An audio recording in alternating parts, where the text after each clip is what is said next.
I'm Pat Cashman.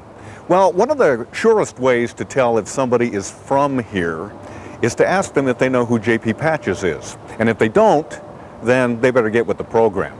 I am proud to say, by the way, that J.P. Patches is a personal friend of mine. Although, if you ask him about it, he'd probably deny it. Before their first hit, or his first hard drive, before coffee was king or the needle was new, there was the clown. In 1958, the Northwest gets its first look at the man who would become the clown prince of the local airwaves. How does that look, boys and girls? J.P. Patches. Nice, eh? It's not the clothes that make the clown, it's the man behind the makeup that counts. But if it weren't for fate and friendship, this clown's smile might never have shined on Seattle.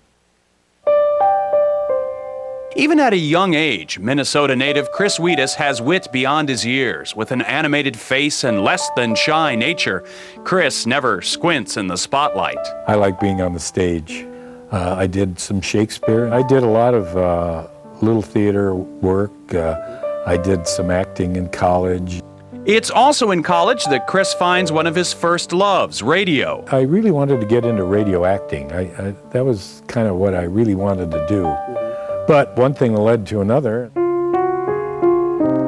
He is sent overseas to fight in Korea. When he returns, he gets a phone call from a Minneapolis TV station. They were looking for a director. And, well, I mean, what's to directing television? So I went to work as a director, floor director, and part-time talent. Without any TV experience, Chris makes his television debut as Joe the Cook on the show Lunch with Casey. Soon after, Joe gets a show of his own.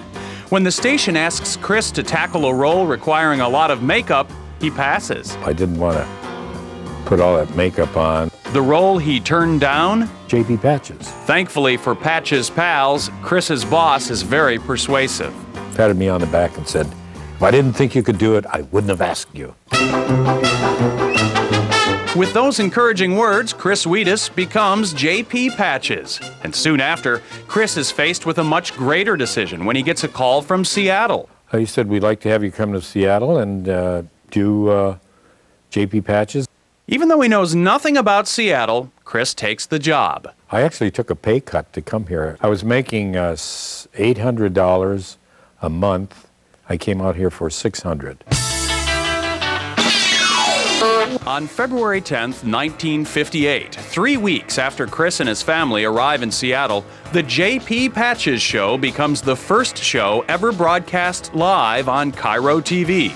But would it last? Even Chris has his doubts. You know, you're worrying now, are people watching the program? Chris finds the answer he's looking for at JP's first public appearance. I had a huge crowd and signed autographs and met all the kids, and after that, it, just grew.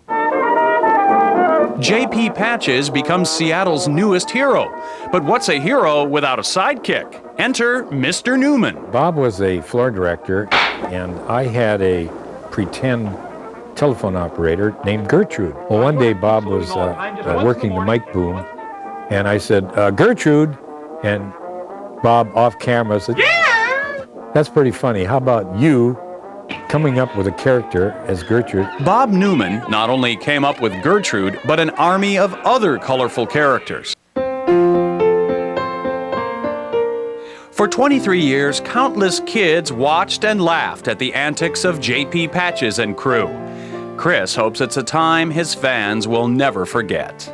Patches pals should remember me just for the joy and the fun that they had. And as for the man behind the makeup, it really is a wonderful career. I enjoyed what I was doing then, and I'm enjoying it now. Oh, and in case you have not heard, a group of Patches pals is trying to, a group of Patches pals trying, I think that's right, to raise $25,000 to commission a life-sized bronze sculpture of JP by the year 2008. That will be the 50th anniversary of when JP first went on the air. $25,000. I'm in for $10, Daryl. You You win it? You got anything? I you got want? 4. Okay. So 10 and 4, be 14 minus, got just $24,986 to go. If you'd like to make a donation, here's where you can send the money. J.P. Patches statue, care of Natus, Northwest, P.O. Box 58530, Seattle, Washington, 98138. And we will be right back if Daryl says it's okay. Okay? It's okay. Okay.